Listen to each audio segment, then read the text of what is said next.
Para estar bien con alguien, primero, debo estar bien conmigo mismo. Y estar bien conmigo es aceptar que soy imperfecto, que no todo lo puedo cambiar y que sobre todo cometo errores. Procrastinar no es un asunto de holgazanería, sino de manejo de las emociones. No es un defecto del carácter o una maldición misteriosa que ha caído en tu habilidad para administrar el tiempo, sino una manera de enfrentar las emociones desafiantes y estados de ánimos negativos generados por ciertas tareas como el aburrimiento, la ansiedad, inseguridad, frustración, resentimiento y otros más. La procrastinación puede convertirse en un poderoso enemigo de nuestras metas, alejándonos de ellas y entorpeciendo nuestro camino.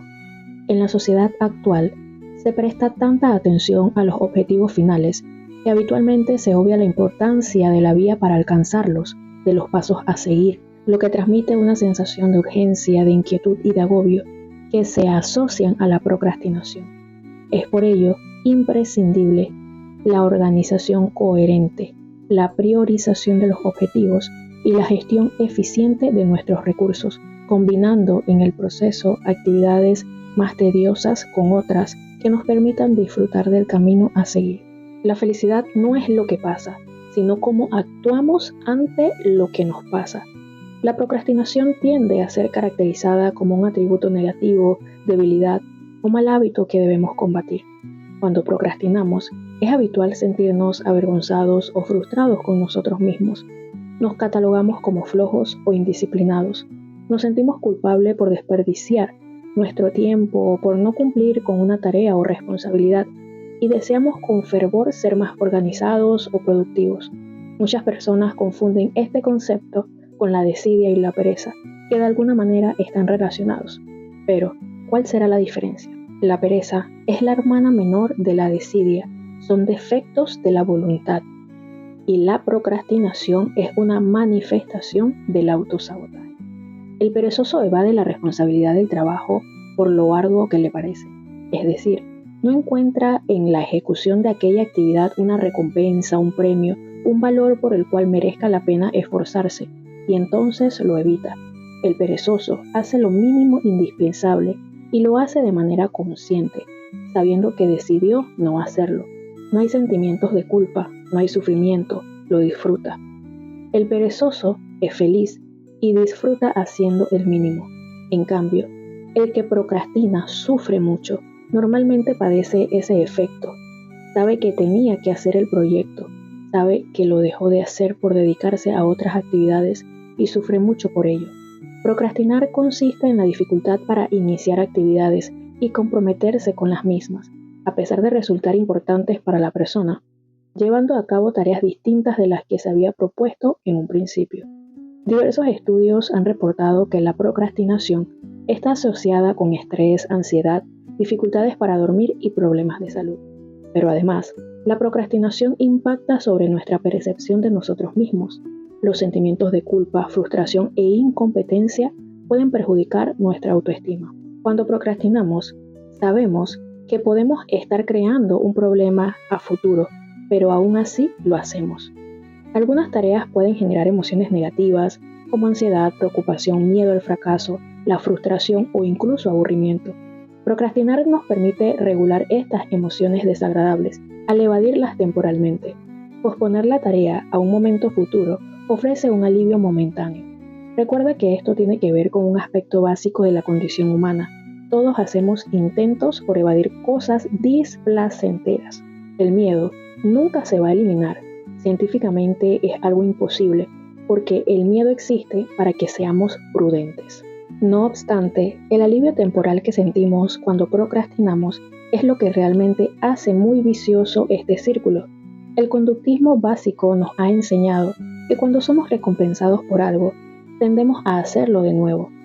Esta es precisamente la razón por la que la procrastinación tiende a no ser un comportamiento una vez, sino un círculo de una, dos y varias veces. Uno que fácilmente se convierte en un hábito crónico. La procrastinación crónica tiene costos, no solo a la productividad, sino efectos destructivos medibles en nuestra salud mental y física. Sí, Ya sé que te dije que la procrastinación funcionaba como escape para sentirnos mejor, pero parece irónico que procrastinamos para evitar sentimientos negativos, pero al final terminamos sintiéndonos aún peor, y esto se lo debemos a la evolución. La procrastinación es el ejemplo perfecto del sesgo del presente, la tendencia de nuestra mente a dar prioridad a necesidades a corto plazo en vez de las de a largo plazo.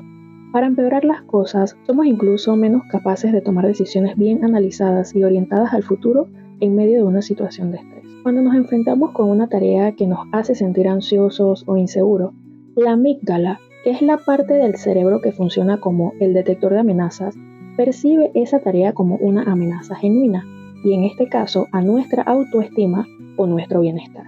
Incluso si intelectualmente reconocemos que suspender la tarea nos creará más estrés en el futuro, nuestros cerebros están todavía conectados para preocuparnos más por eliminar la amenaza en el presente. Los investigadores llaman a esto el secuestro de la amígdala. Investigaciones han demostrado que a nivel neuronal, imaginamos a nuestro yo del futuro más como extraños que como nosotros mismos, lo que nos hace creer que las tareas que no hagamos hoy las hará un yo diferente luego. Esta fantasía de desdoblamiento de personalidad nos convence inconscientemente de que podemos no hacer eso que nos incomoda, ya que en un futuro incierto lo hará alguien más. Desafortunadamente, no podemos simplemente decirnos a nosotros mismos que dejemos de procrastinar, y a pesar de la abundancia de los trucos de productividad que existen, que se enfocan en cómo hacer más trabajo, estos no abordan la raíz o la causa de la procrastinación, porque la procrastinación en sí es un problema de emociones y no de productividad. Es por esto que debemos intentar organizar y reordenar nuestros tiempos y aún así no encontrar una solución definitiva. Nuestra mente siempre intentará encontrar recompensas y momentos de satisfacción, y lo va a hacer tantas veces como sea necesario, siempre que sienta una amenaza o momento de incomodidad a tu alrededor. Y claro, quieres llegar a la raíz, ¿cierto? Ok, debemos darnos cuenta de que en esencia la procrastinación es un asunto de emociones, no de productividad. La solución no involucra descargar una aplicación de gestión del tiempo o aprender nuevas estrategias de autocontrol. Tiene que ver más con manejar nuestras emociones de una manera diferente. El uso desenfrenado de las redes sociales es una fuente principal de la procrastinación. Y es que las pantallas nos limitan a conectarnos con la sociedad real, pero no solo por el tiempo que le dedicamos, sino a lo que vemos, porque nos convence de un mundo ficticio en donde todos son perfectos, tienen una vida soñada y empiezas a cuestionar si tu presente es suficientemente valioso o solo estás perdiendo el tiempo. Porque no ves esa realidad virtual realizada en tu vida presente, ni siquiera en tu futuro. Es como un imposible que frustra tus planes y minimiza cada uno de los logros que has obtenido, llegándote a crear una desmotivación constante para no continuar con tus sueños, alejándote de la vida real, sin imaginar lo profundamente tóxica que es la soledad. Esto es procrastinación, porque lo hacemos a pesar de que sabemos la importancia de la tarea y del costo que tiene para nosotros enfrentarla.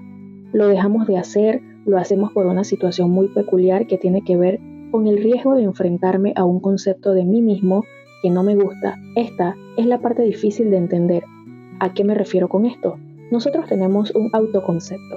Tú piensas que eres bueno para algo, te consideras más o menos inteligente, más o menos para hablar con las personas y lograr convencerlos de algún punto. Tienes tus capacidades, tu inventario de características está bien definido, entonces entras a un laberinto muy peculiar donde si te enfrentas a la tarea y tienes que acabar confrontándote con un resultado que van a dar tus actividades, temes que no sea tan bueno como en tu mente lo has hecho.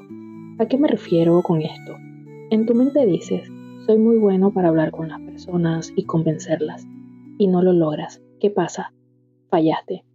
No estás a la altura de lo que esperabas de ti mismo, y es por esto que lo pospones. Incurrimos en este aspecto semejante a la desidia, pero mientras que el desidioso no le ve valor a la tarea, el procrastinador la pospone por el miedo a que la tarea valga más de lo que su propia validez representa. Es muy curioso porque en los dos casos tenemos un tema de baja autoestima.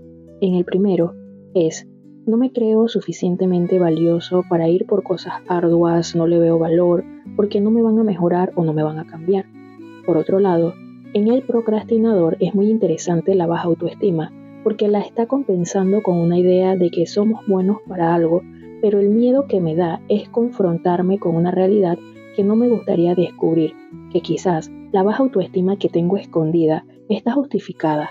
Es por esto entonces que no enfrentamos las cosas como son. Podemos organizar nuestro esquema de actividades y si bien nos va a ayudar, no vamos a tener la solución definitiva, porque nuestra mente siempre va a dar como opción silenciosa una salida a un futuro mejor y más saludable en el corto plazo. La solución tiene que ser la mejor y más grande oferta. Es entender racionalmente que los beneficios de hacer lo que tenemos que hacer hoy va a darnos un mejor futuro, uno diferente al que en primera instancia podemos evadir, especulando sobre tareas incómodas que todos alguna vez tuvimos que hacer.